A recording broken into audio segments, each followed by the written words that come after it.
Today I'm going to go over exactly why you should not buy one of these cooling pads. I'm going to test its efficiency and this is how well it works on my MSI Creator 15 with the RTX 3080 GPU. Then go over something that actually does work. So let's go ahead and see how well this works while we play some Call of Duty.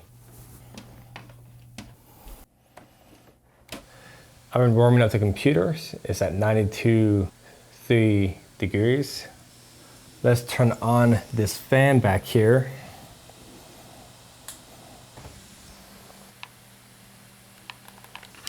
That's the temperature. We're at 90-ish degrees.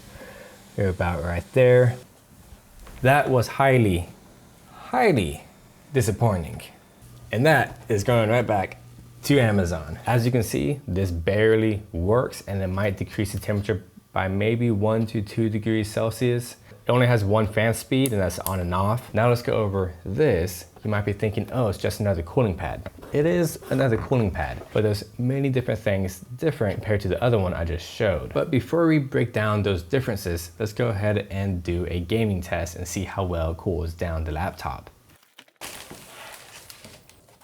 You don't need this. And finally, the power cord. Before I test it, I want to discuss a few things. It does have an air filter, which is really cool. So that's pretty good because you can prevent all the dust particles going into your computer. You plug it in by this DC 12 volt and it has a power button and you can adjust the motor speed. It does have 7-way adjustable legs. One of many things that I'm already really impressed with is the fact that when you lay this flat onto the desk, you can still suck in air, which is something cool that they thought about. So all these holes are the intake on the bottom of my laptop. So if I were to put it on just like so, with the foam how it is, a bit of the intake will be clogged. Since my laptop is large enough, I'm gonna go ahead and remove this foam insert. And here you can see that nice large fan. I'm glad that this is on the longer side. Plug it into the side of the unit, and now just turn the power on and turn up the fan speed. That gets pretty loud, but it's also pretty powerful. So let's go ahead and play a game with the laptop on the stand. We're kind of creeping up to 90 degrees Celsius on the stand.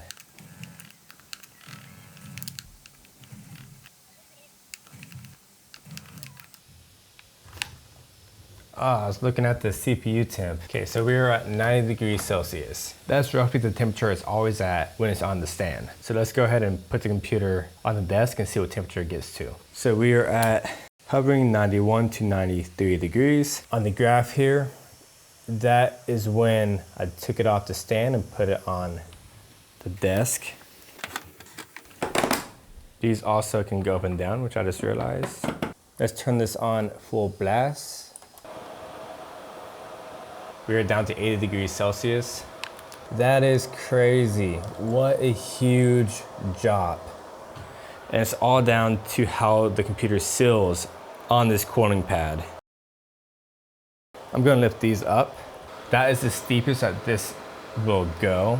With the computer now elevated, the new peaks are about 74 degrees Celsius. And it gets down to 69 degrees. Let's go ahead and talk about why this does not work. It has one fan speed.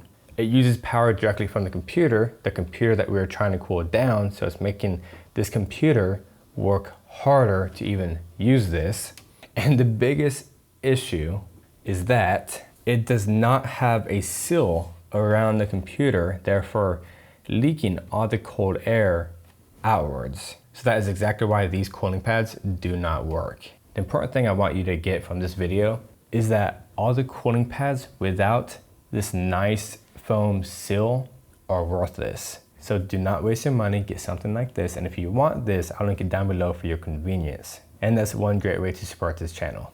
This is Chris, always appreciate and respect one another. I'll see you next time.